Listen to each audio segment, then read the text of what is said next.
Everyone, we're going to talk today about your law school resume and how to get that ready for upload to Handshake for review. So you can see that I'm on the Pre-Law Advising website, and we're going to go to Applying to Law School for you to find a sample resume. And then we are going to click Law School Resume to bump down to the resume section. There's a sample law school resume here. And so I'm going to click this, and it's going to open up the sample that you'll find on the website. And I just want to talk you through some of the things that you might want to think about as you're editing your resume prior to uploading it. First thing, I want to draw your attention to the red boxes over here on the side of the document. These boxes are supposed to walk you through the best practices, and if you read through each of these and edit your document as you go along, your resume should be all set for your law school application. So a couple of things to note here.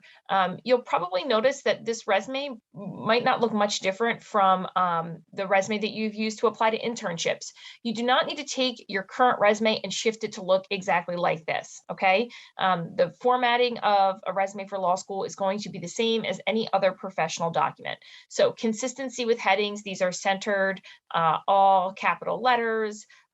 We've got our organization names bolded, this first line here, our job titles italicized. We're being really consistent, using nice clean bullet points.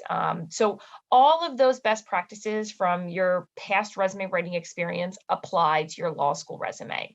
The key things to think about as you're updating it are to think about the skills that law schools are looking for. So communication skills, research skills, critical thinking skills, and try to look at each of your experiences and think, should I be refocusing the bullet points to focus on different skills?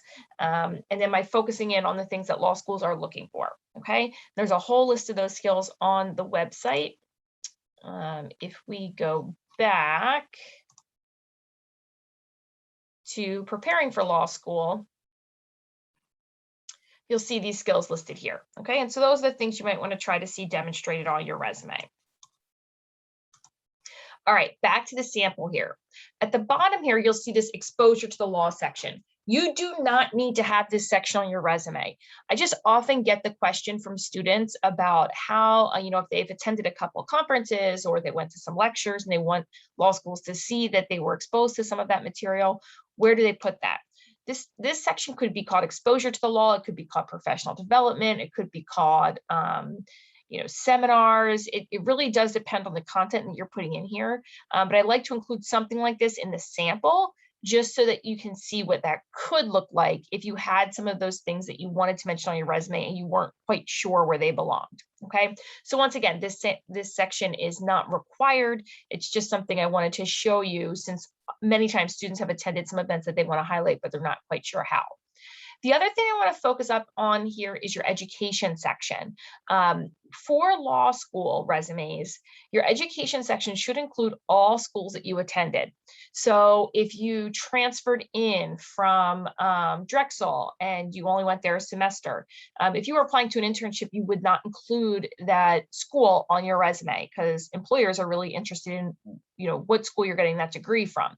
Law schools really want this to match the transcripts that you're going to be sending over to LSAC. So we would see Drexel represented on in your education section. If you've taken classes at community college, same thing.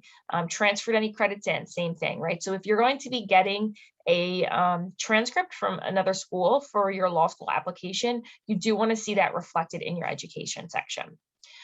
So those are the things that make a law school resume slightly different. Really, as you can hear, not a ton of things that are different. You're really paying attention to the same best practices that the Career Development Center is teaching you. And when you upload this resume to Handshake, when it's all done, please just label it as a law school resume so that the people reviewing it understand, just in case they see some of this information in the school section that's a little different, that they know that that's something that you need. So you're going to upload this to Handshake for review, and it's going to be called Law School Resume, so that those reviewing it know what you're doing with that.